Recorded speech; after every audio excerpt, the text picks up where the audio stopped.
Hello, hello, hello, and welcome back to the Clarity Podcast, where you'll not only get the insight to help you transition your career, but we'll have raw, unfiltered conversations about equity and access in corporate America. I'm your host, Tristan Layfield of Career Clarity Solutions, formerly Layfield Resume Consulting. And today, I have the privilege of having Miss Tiffany Waddell Tate on the show today. So Tiffany is the CEO and founder of Career Maven Consulting. She's a career coach and talent development consultant with deep experience helping individuals and companies reimagine the future of work through coaching, digital education, and training and development for organizations and teams. As a career coach, Tate is penchant for early and mid-career professionals interested in designing strategic action plans to activate personal and professional agency across the arc of their career journey with clarity and confidence. So, I want you all to help me welcome Miss Tiffany Waddell Tate to the show. Hello, my friend. Thank you for being here. Hi, Tristan. Thanks for having me. I'm excited about the conversation. I'm so excited about the conversation too. Tiffany and I know each other because we got connected through Living Corporate. So the network that the show is on, we were hosting the College Access Point at one time, and we got into some good conversations back then, my friend. We did. It was a real talk web series. So yeah. And it's still going. It has some new hosts now, but it's still going. So shameless plug. Go check out the Access Point. Another show on the platform. But, this is sort of our first run at this podcast. And when I was thinking of people to bring on, I was really focused on people that I've had connections with previously that are career coaches, resume writers, recruiters, hiring managers. And you were absolutely one of the names. I was like, I got to get her on here. We had some good combos from then. So I'm really glad you took me up on this. I'm excited to have this combo with you. Absolutely. So, as most of our listeners know, I like to sort of start having a little bit of a conversation about sort of job seeking and the job market in general. And I know, you as a career coach, you're tapped into this. You also sort of do the talent development consulting piece. So I want you to answer sort of this fill in the blank question for me. The state of the job market right now is blank. What would you describe the state of the job market as? I would describe it as chaotic. It's straight chaos right now. And the reason I say that is I think at the top of the year, it was like, all the LinkedIn posts and all the think pieces were about how it's a job seekers market. Mm-hmm. It's still a job seekers market, but we're also navigating, the R word being recession, and companies are like, some are reducing workforce, some are beefing up, people are launching businesses, remote work is like here to stay. Like it's chaos. I still think it's a job seekers market, but there's so much going on as we are heading into the end of the year. That I think for someone who's looking for a job, if you're not really clear on what you want or how to go about it, it's probably 10 times as overwhelming as it normally would be.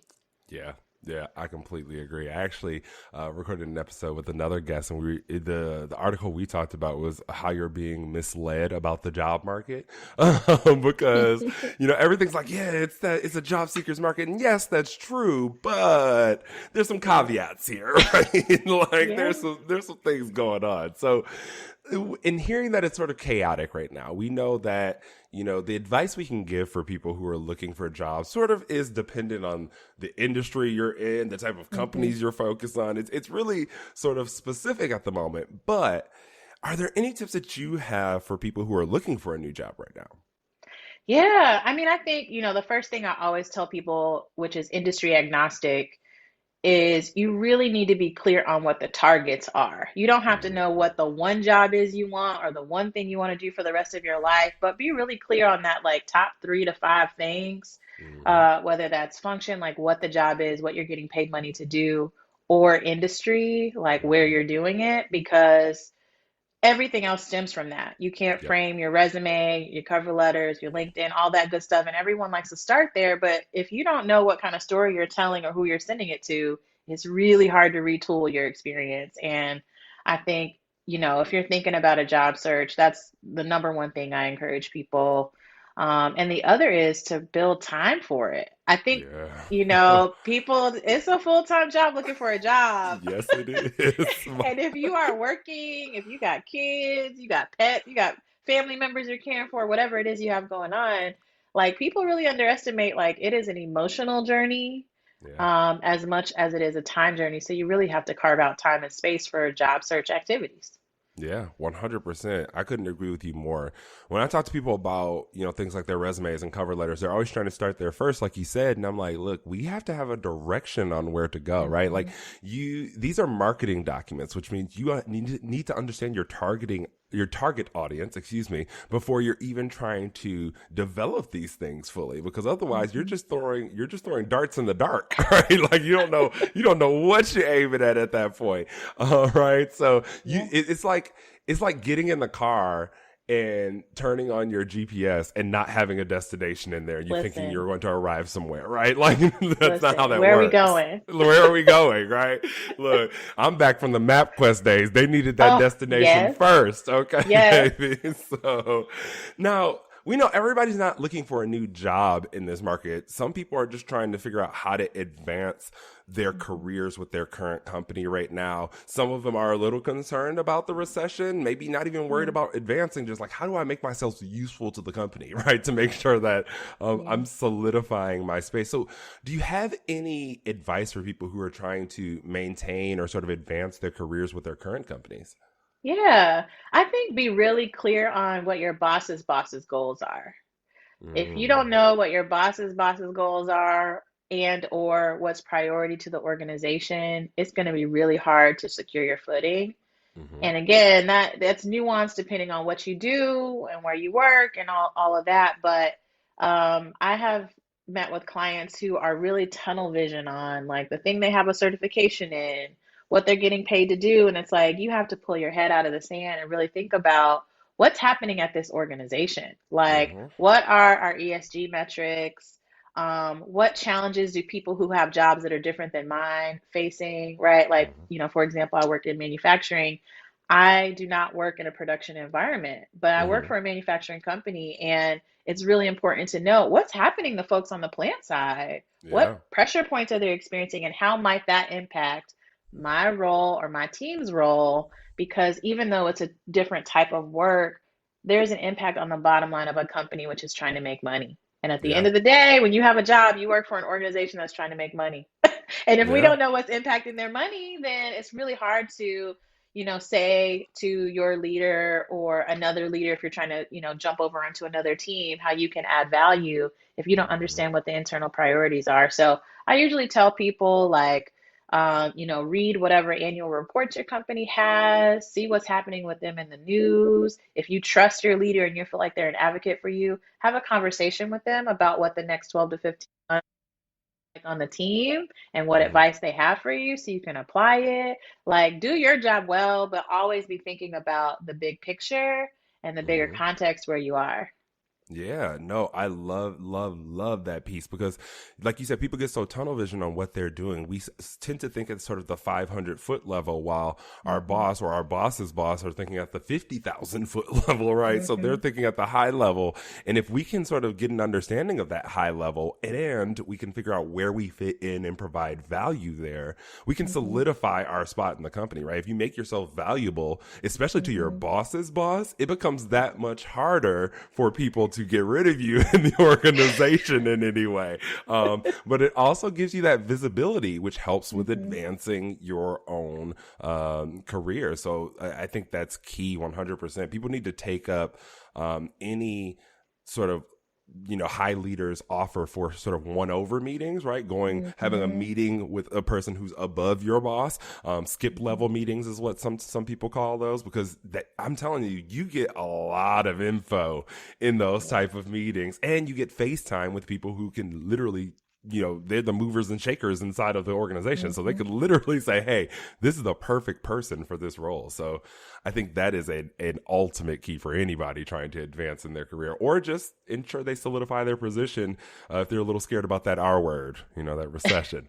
Yeah. Um, It's scary. I mean, it's scary. I think in tech right now, it's scary, yeah. That's been a super sexy space for people to work in, but it's also a really hard space to work in when if you were thinking about like you own a company, right? And you have to make tough decisions, it's complicated. And Mm-hmm. sometimes we see all the headlines of people getting fired on Zoom and all that kind of stuff, and that's like worst case scenario. But Yeah. there are a lot of organizations that just have to make really tough decisions that don't make those headlines. So, Mm-hmm. I don't want anyone listening to be scared, No. but, even outside of a recession, you really want to be agile and Yep. sharpening your toolkit and keeping yourself prepared, because just like your life happens and you might need to change roles because your partner's moved to another state, or, you need different income, or you're bored. Like it could just Mm-hmm. be a positive thing. You're bored, you want to try something new. You always want to be kind of thinking about what's the next step of learning and earning. Yes, yes. Thinking about that next step, and I appreciate you saying we're not here trying to fearmonger, but right, there's Yes, just some don't get scared. realities of the situation, and it means, hey, now's the time to get that clarity that you need and to prepare yourself just in case something happens down the road. That's essentially what we're saying. Stay prepared because recessions Mhm. are unpredictable. You don't know what companies are going to do, and they're always going to look out for their best interests. So you need to be looking out for your own best interests. So that's it. Mhm. That's all we're saying. Don't freak out. Everybody Now, chill. um, I know, calm, not take a chill pill. We good. Now, one of the things that I know is a prime topic for career coaches, but also people who are sort of in the talent advising space is Gen Z. Gen Z is a big topic right now, right? And we know they are the up and coming generation in the workforce, though they still are the smallest generation by population in the workforce, but they are up and coming. And we know a lot of companies and organizations are sort of shifting focus from millennials and figuring out what do we need to do to get Gen Z and make sure we're retaining them. So I know you talk to a lot of companies and organizations about sort of their talent strategies and things of this sort. So what would you say sort of recruiters need to know about attracting and retaining Gen Z talent? Listen, that's a big question, and it's hard. It's always hard to talk about career stuff because, there's always nuance depending on industry, but generally speaking, I would say Gen Z talent wants to know, like, is this organization or company about something other than making money? That's a big Mm-hmm. thing. Like, values Mm-hmm. alignment is a huge thing with Gen Z. These jokers can like get on the Googles real quick and figure out they can figure out a lot about your company really quickly. And so recruiters can't do I call it the old school, kind of numbers behind the blanket, numbers behind the sticky Yeah. note. They want to know, Yeah. how much are you paying? What am I going to learn when I get there? And how quickly can I advance? And Yeah. also, are you making our environment better or not? Like Yeah. these are the things that Gen Z really wants to know. So recruiters have, I think, good recruiters have the Mm-hmm. due diligence, or the responsibility to be really thoughtful about how they're framing the value add for a potential new hire. Like, what's Mm-hmm. the value proposition for a new employee? And if Mm-hmm. you can't speak that language, if it's all about what they're going to do for you, they're already on to the next five companies or offers. Yep.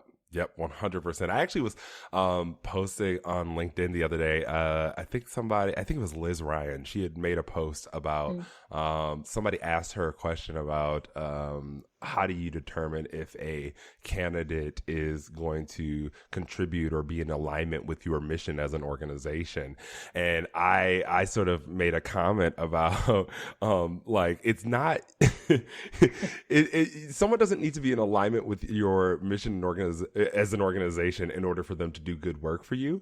But in order for you to capture them and actually get them to be an employee for you, you have to find those sections of interest convergence, right? How do you Mhm. help them achieve their mission and their goals? And I think Gen Z is really about that too. Look, I have some goals I want. I have my own mission. How are you helping me get there as well? It's no, when I talk to Gen Z talent, they understand that this is not a one-way street, right? Like I'm not here to just Mhm. provide you services. You are here to Mhm. provide me with things as well. And they want Mhm. to understand what they're going to get up front. And Gen Z is all about like, well, is that what I agreed to do? Was that in my contract? Was that actually in the job description? Right. They're very about those boundaries when it comes to the work that they're going to be doing as well, from what I've seen and the people that I've spoken to. So I appreciate you saying that, right? They sort of are like, cut the BS. Let's get to the chase, right? Stop burying the lead. Okay. Yeah, let's get to it. Let's get to it. And we're not going to be here forever. Okay. Gen hmm Z is not going to sit in that role. I mean, most organizations aren't really designed that way now, but they're definitely not going to be there just holding up a wall and collecting dust. They want to Yeah. know, what does the performance management process look like? Like, are you going to hit me with a bonus? Am I going to get a Yeah. raise in a year? Yeah. I'm not, they're not here for 3 to 5 years with no movement and no growth either. Yeah, I think it's so interesting because what I really hear, and I ask this from the majority of the people that I speak to, and what I really hear is that Gen Z is just looking for transparent communication, and that's 100%. really what they want, right? It's like, look, cut the BS, be honest with me. What am I going to get out of this? What am I going to be providing you? How do you help make this world better? That's what I want to know. The end, right? Right. And if you can't answer those questions, you got a tough time ahead of you real quick with that generation. And I Hmm. Hmm. appreciate it. I Hmm. appreciate it a lot. They sort of are holding people's feet to the fire and sort of and a little bit forcing change in some of Hmm. these organizations, which I can definitely appreciate. So okay, so we got some good combo. Drop some good tips for both the job seekers and the recruiters over here. But now I want to switch over to talking a little bit about sort of the career popular news that I like to bring up. And usually I send my guest co-host an article, but you were a little bit different. I actually sent you a LinkedIn post that was getting a lot of traction, and it is actually from Sarah Johnston, who is an executive resume writer and LinkedIn brand strategist. And she was posting about, basically companies not catering to talent who may not be willing to work full time or can't work full time, and essentially saying, where are the fulfilling part-time jobs? And she said it specifically in relation to stay-at-home moms or mothers who sort of had to leave the workforce during COVID to take care of their children and now can't go back full time. And this is sort of an untapped talent pool.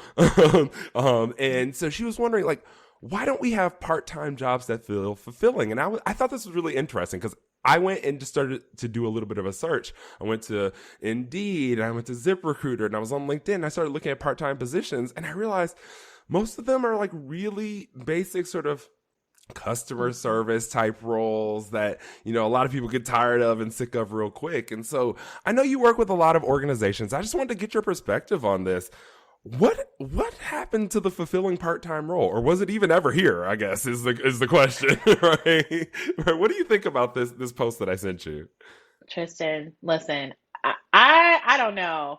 It may have been here for a handful of people who have extreme proximity to privilege and Yeah. can negotiate a contract for a special projects job. That's what I'm going to call Yes. it. Yes. Okay, we love a special projects type position, y'all, and you just sort of work ad hoc. But outside of that, I think I see a big opportunity for companies to be more imaginative and hmm creative hmm and understand that you can have really strategic, impactful people on your team that hmm aren't full time and they aren't contractors. But I think where the challenge is if you're hiring somebody as a contractor, you can get all that talent without investing in things hmm like benefits or Yep. long-term commitment or other kind of bells and whistles that you get with a full-time headcount. But you could get a part-time person or a part-time person on the path to full-time conversion. Think of it hmm like an adult internship almost, but you're Yeah. actually getting paid. Yeah. If companies were a little bit more imaginative using the big data that we have around what's happened to the workforce post-COVID. So to Yeah. your point, a majority of people who were forced out of the workforce were working parents, Yep. namely women.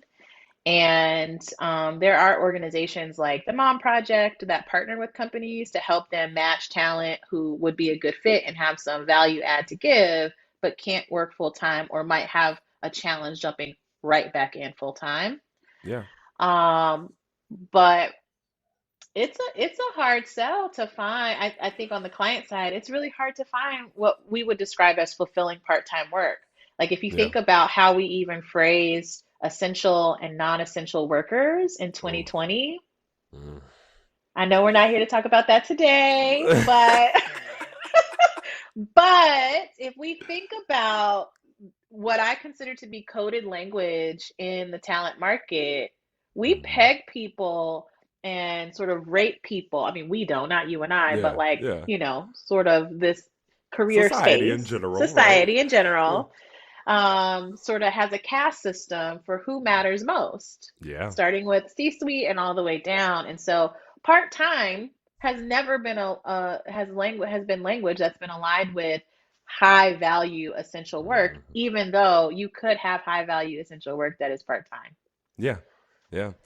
You just broke it down for sure. I completely completely have nothing else to add to that. But the only thing I would say here, I think it was very interesting. So I remember reading an article a few years ago about how there was these predictions about how corporate was going to move more to sort of a contracting model in general, and obviously part-time and contracting are different, but I think the part-time fulfilling part-time work could definitely play a role inside of the shift that Mhm. organizations need to make, right? We know that a lot of organizations right now have an issue with employee engagement, have an issue with employee satisfaction overall, right? And Mhm. it's typically because many people aren't getting what they need from the one full-time job, right? They aren't getting exposure to other things. They're not getting the ability to, gain other skills or exercise other skills that they have. And so if we were to put these sort of fulfilling part-time roles into our organizations, I think it would allow us to get workers who become more satisfied with the work that they're Mhm. doing and actually become more engaged with the company and probably become a little bit more loyal to the company at Mhm. that point because, half my day I'm focused on this job, which allows me to exercise these skills and abilities. My other half of my day I'm focused on this job, which allows me to exercise a whole different set of skills and abilities. And boom, now people are getting a lot more fulfillment from what they're doing, right? And so Mhm. I do think it's a way to sort of reimagine the employee structure that companies and organizations could have. And I love that idea of treating it like sort of an adult internship that's paid, right? Mhm. Some people might be looking to just test the waters with a company or organization, see if it's something they're Mhm. even interested in, right? Mhm. So I think it could also be a pipeline builder in that way. And I just was so interested. Sarah provided some insight on some of the best places to work on their career pages, and she was looking at the part time roles that were available, and so like they had Amazon Web Services, they had 20,151 open jobs. Seven Wow. of them were part time. Wow. Wow. Seven, right? Salesforce had 11. Intuit had none. Google had none, right? And so it's very interesting. But she also mentions companies that started to do this, like Tupperware or LuLaRoe or doTERRA or Roden and Fields. And many of those places have started to bring in fulfilling part-time work, and they started to tap into these mothers who weren't working and wanted those positions, and they found it to be incredibly useful for Mhm. them in investing in their workplace diversity and career mobility for women. And I'm focused on women because that's what she said, but I think this has the opportunity to do Mhm. that for all workers, especially black workers and people of color too, right? Mhm. Yeah. So and I think one of the things too is we get into this whole job hopping thing, and we tie that a lot to part-time roles, but one of the Mhm. things that I think has happened is the sentiment on job hopping has changed slowly, but it's Mhm. changed. And so I think that wouldn't even be one of the biggest hurdles with that anymore either. But yeah, I just thought it was so interesting. Why Yeah. can't people do fulfilling part-time work? I just Yeah. Well, and Right. then it's a whole other can of worms that let's say they had more opportunities that were part-time, you would probably see a rise in people who are entrepreneurs and have a steady Mm, state role, but it's not as mhm. big of a competition. Yeah. Um, and I think on both the employee side and the company side, we really need to have some tough conversations about job description alignment and scope Oh, creep. oh, That would be the one thing I would probably be most worried about is yeah. people reducing the number of hours you have and not reducing expectations around what's feasible in that Mm, time. yeah, But yeah, I think if you can, navigate that water, it could be really cool. Like you could see some people working from anywhere with some really fulfilling part-time work, yeah, building their own thing and or carrying up or down. Like there's just so many opportunities to really reimagine what work-life integration looks like. yeah, And yeah. companies still make their bottom line or more, right? Yeah. But, Yep. you Absolutely. know, And one of the things that I think speaks to me is that I actually have a family member who is on disability, mm, and they want to find work, but they can only work part-time hours. They're not allowed to work more than that, or then they're cut mhm, off the disability. But they can't find fulfilling work to be able to mhm, do. And so it's sort of this accessible piece that I think yeah. we're missing in the workforce that could be really useful. So I just thought it was interesting. I appreciate you sharing your thoughts. I know, you come in with this unique perspective because you talk to actual job seekers, but you also work directly Mhm, with companies and organizations. So you have sort of this mhm. holistic view from both sides of the table. So I thought it was a good topic for us to have a conversation on specifically since you have that insight. And I appreciate the things that you shared about that. I'm excited to see if anybody comments on this when it goes up, because I'm going to tag some companies and organizations that you mentioned in the Call in them the out. article. Call them I'm gonna out. call it. Look, that's what this podcast is about. I'm calling them out. I told my friend, I said, look, this podcast is gonna be the reason I can never get hired in corporate again, because I'm about to call them out. Okay. But I appreciate you coming on the pod today, my friend, and sharing your insight and your information. Tell the people where they can find you on the internet streets. Absolutely. You can find me on Instagram at Tiffany Waddell Tate, on Twitter at Tiffany I Waddell, and my website is careermavenconsulting.com. I'm also on LinkedIn. Happy to connect with any and everybody listening. Always happy to collide on these digital streets. Look, I go follow Tiffany. I'm telling you, Tiffany does some great work. I also saw you're working with Letitia and Perfecta now, right? I Hmm saw that hmm too. Okay, come hmm through. I love seeing people that I know working together. That's always great. So she out here doing work, organizations. If you need somebody, Tiffany's that girl. Thank you. If you need a career coach, Tiffany is that girl. So go ahead and check her out at Career Maven Consulting. And thank you once again for joining. I really appreciate it, my friend. Thank you, Tristan. And until next time, everyone, take care. Bye.